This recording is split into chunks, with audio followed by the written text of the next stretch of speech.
This episode of Freedom Revamped the podcast was sponsored by Krakatoa Coffee Company. Krakatoa is a Black-owned coffee company that sells a variety of coffee roasts to satisfy every coffee drinker's palate.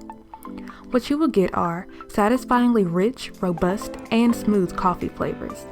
Their coffee comes in standard, espresso, whole bean, and single-serve cups. They also sell mugs in case you need something to drink their delicious coffee from. And they offer gift cards in several different denominations.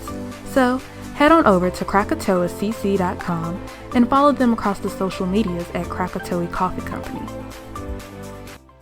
Hello, and welcome back to another episode of the Freedom Revamped podcast. My name is DeShon Green, and I am here with the lovely Imani Hunter. Imani, say hello to everyone. Hi, everyone. How are you guys? So, Imani, we are excited to have you here to discuss coping with fear. You had already joined Courtney via Instagram to have an IG Live, which went phenomenal, and we would like to continue that conversation here on the platform. So if you just briefly give a little description of who you are, what you do, and what it is you want the people to know about you. Well, hi, everyone. My name is Imani, and I also go by my ministry, Purposely Transforming, where I encourage people to just be intentional with God with every decision they are making with their life. I currently have a YouTube and podcast where I just use my voice to encourage people and be transparent about things I'm personally going through with my life or have been through in my life that have ultimately brought me closer to God and understanding my purpose. I love that, Imani. So I am huge on transparency because I think it's it's a really big deal within our current generation, the things that we see on social media, and being very transparent so that others can see that they're not alone in certain circumstances. So I'm very happy that you said that. Absolutely. So to kick things off, we always talk about the idea of practicing freedom. This is a concept that was introduced by our creator, Miss Courtney. So I would like to kind of ask you first, how do you define freedom? I think for me, I define freedom as how I see myself in my life being the way that the Lord sees it. Like, I know that sounds so churchy, but like, honestly, I feel the most free when I have clarity on who I am and what's happening in my life. I would agree. There is a lot of freedom in Jesus. Agreeing with you with it sounding churchy, but it's honest. And it's a very real thing. I told Courtney when we first discussed the idea of practicing freedom that I feel like the most freedom I've ever felt has been spiritually. And really been in a lot of other realms. You kind of, it's an ongoing practice with those things. So to segue, how do you go about practicing freedom on a daily basis? I think for me on a daily basis, I practice freedom by coming out of agreement with a lot of my own self-doubt or things other people may have said, or just things you grab along the way from social media. Like, I just try my best to really, gain clarity. Rather, I'm starting my day with a devotion, listening to my favorite song, praying, talking to people who I know me, who I know can encourage me if I'm not feeling my best self. I feel like those are the ways I practice freedom, is just taking a moment to stop and clear my mind.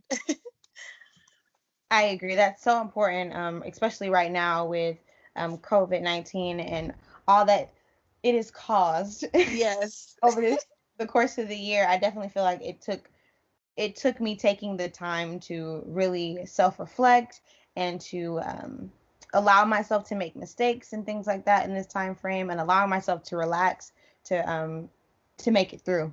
Yeah, Because absolutely. it's definitely been a rough time period. So I'm excited to go ahead and dive into this conversation. I love what you spoke about with Courtney in regards to coping with fear. And I think the first thing that I want to discuss and answer for the viewers is how do you identify fear? I think for me with fear, it's anything that makes me stagnant, anything that makes me hesitant. I identify it as fear.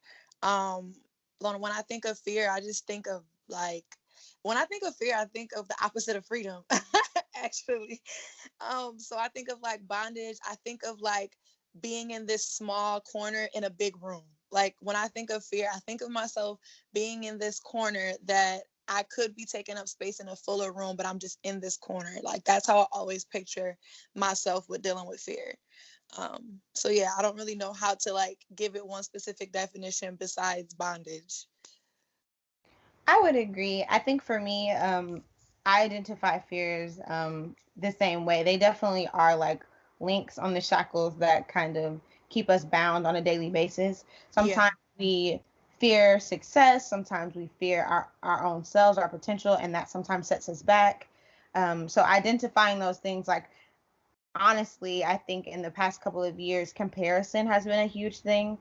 Coming fresh out of college, there was this whole I want to go to get my master's, but maybe that's not for me. And then comparing my Yeah. watching others who've already done it, or just getting older and everyone's getting married and having kids and feeling like, okay, when is my time?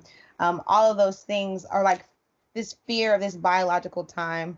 Like this is the time frame I'm supposed to have everything done, and not having everything done then, and you're like, uh Yeah. When you oh. brought up fear of success, I thought of fear of failure. That's been my thing. Oh Like, yes. I become so hesitant to like do something that I know God is telling me to do because I'm like, but what if I do it wrong? Even though He said it, what if I'm doing it wrong? So yeah. Yeah, I mean, I think it definitely is a two-sided coin. So there's this idea of like the fear of success is like what comes with it. There's a lot of responsibility Yeah. that comes with obtaining success, the responsibility of working hard enough to get to success, and people fear that. So like going back to the fear of failure, like, am I ready for this? Like, Yes. that question, do I deserve this? Like, there's lots of fear that comes into play there. Um, Yes. I also kind of want to know, since we talked about like identifying those fears, when you do identify them, how do you go about like combating them? What are some things that you do to actively say like I'm going to get rid of this fear, or I'm going to stand against this fear?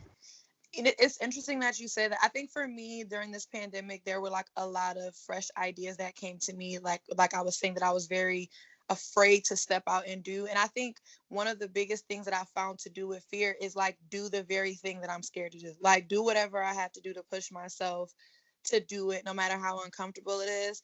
And also like going back to what I was saying of practicing freedom, like just coming out of agreement with whatever lie has attached itself to that feeling of fear. So like, convincing myself that I've already failed before I started, like that's not the truth. It's literally just what I'm feeling. It's a thought that I don't have to agree with. So I would say like that's literally what I've been doing. I talk to myself a lot, obviously, to whoever's listening. They're like, so she really talks to herself. I do. I actually really do. Me So too. yeah. Me too. Yes. I think for to kind of go back onto the idea of like practicing freedom and speaking against those things that bind us or that cause us fear, I think the hardest part, because it's easier said than done, is Absolutely. looking looking at those fears and admitting that you have them, Yeah. because a lot of people hit the wall with that. They don't want to admit it. They don't want to admit, okay, Yeah. I actually do have a fear here, or I am concerned about trying this and possibly failing. Because for me, and I talked about this when I met with Tony, she's on another episode, and I was telling her like there's this sense of like when I was in school, everything was structured. I knew that all I had to do was get good grades and make it to graduation, and everything was all together. And I really didn't have fears of adulthood because I didn't really know what to expect. Hmm. So I guess that's another thing that I want to talk about to kind of segue. Fear is this idea that we are expecting, it's negative expectations, Yeah. like a way to flip it. So like when you look at fears, it's negative, expecting something negative out of a situation. So like people who are afraid of dogs, it's because they're expecting that dog to attack them or bite them, whatever the case may be. What do you Yeah. think some things that we expect that cause those fears? I think that for me, when I'm going back to the whole thinking I'm gonna fail, I think for me it goes back to when I did fail at something. Maybe that not God told me to do, but maybe it could have just been something that I was trying to do, and I can remember like not doing it the right way. And I think it actually came from doing a singing competition when I was younger for church. And when I say I bombed, I mean like I did terrible. And I guess that kind of sticks in the back of my head in ways that I don't know all the time. That it's like thinking that I'm gonna do bad because I've done something bad before or I've done something wrong before. And so it's like breaking that expectation, like you were saying, and expecting that I can do something different than what I've done before. Um, And yeah, that's been something that I'm putting into practice, and something that I journal a lot, by the way. So I've been able to like unpack like what things are rooted where, like where did it come from, where did it start. And I think that our expectations are from what we've ever known. And so when you're doing something that you start to feel fear about, it's because you're most likely doing something that you don't really know what's on the other side of it. And to be over here right now, you know everything about it. Everything's familiar.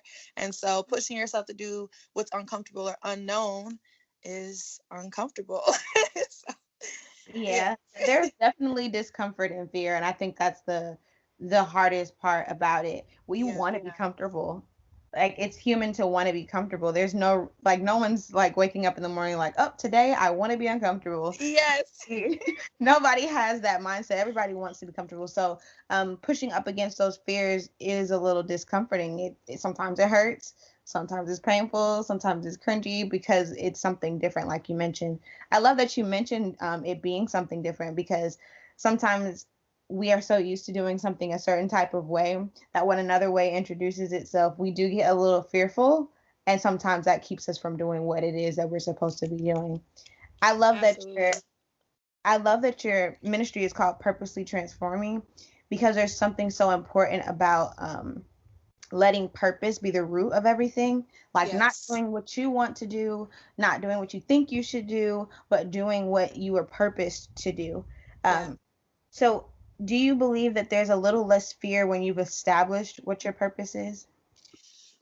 Oh, I want to say yes, but from experience, I think the more you discover about your purpose, I think the more uncomfortable you become. And you would think it would be the opposite, but for me, it seems like I get more and more uncomfortable because I start to realize how these are not things I can ever really be accomplishing on my own. Like it really is God doing things through us in this earth. And so sometimes it can just be a little intimidating.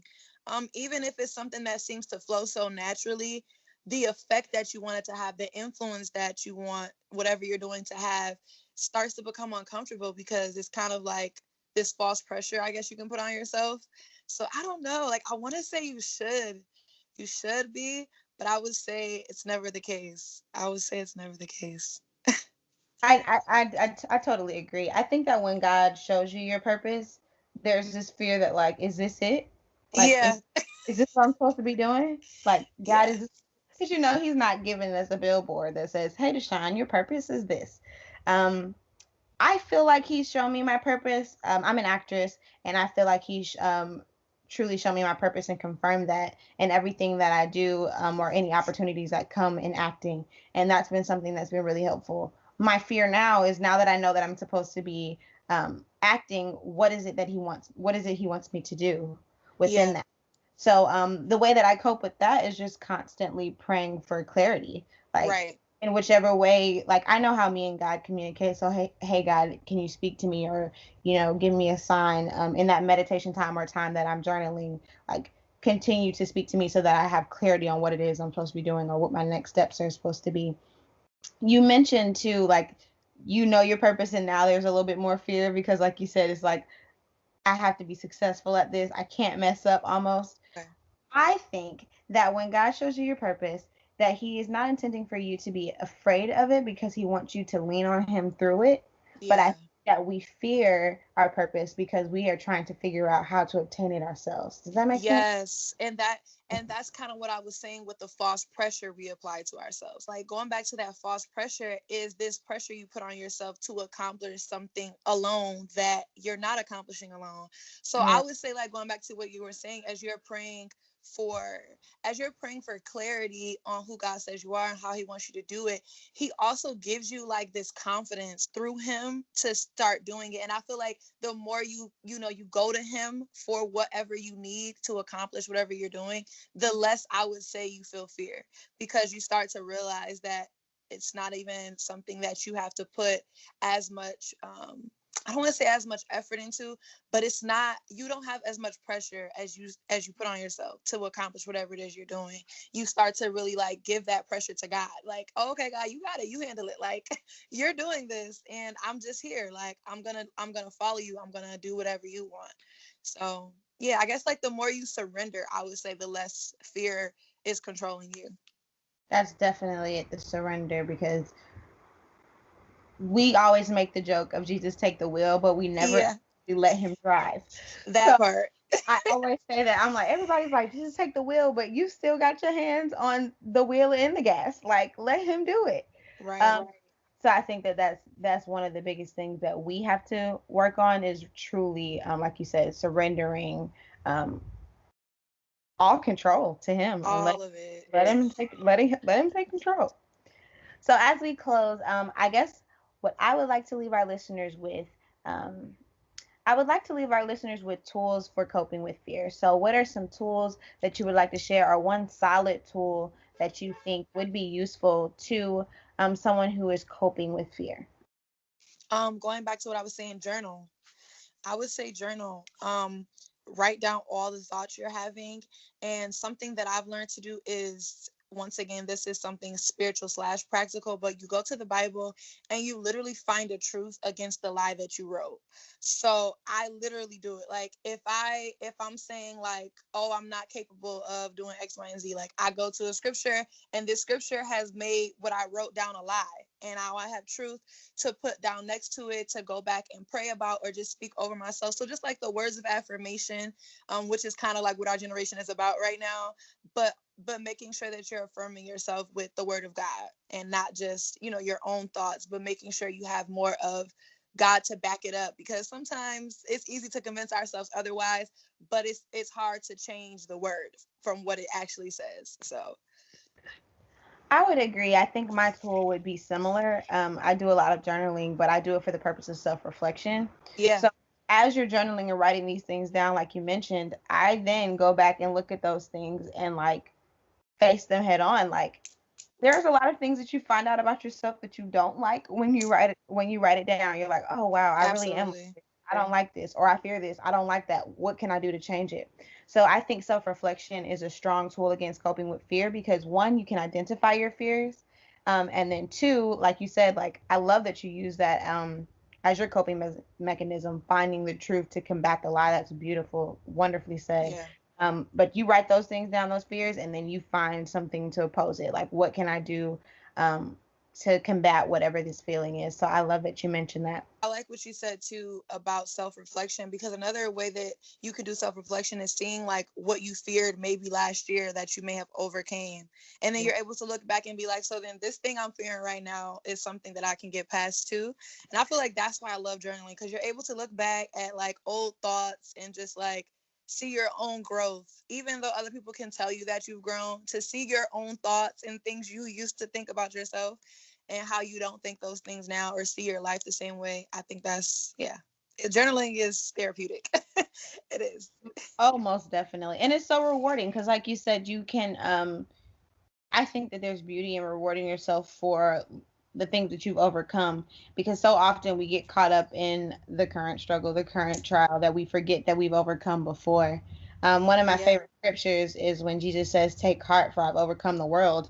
Like, literally, if he could overcome the world, so can we. So every little thing that we think is the end of the world now is not going to be the end of the world next year, like you mentioned. So that reflection is one of my favorite things to do, and I definitely recommend it.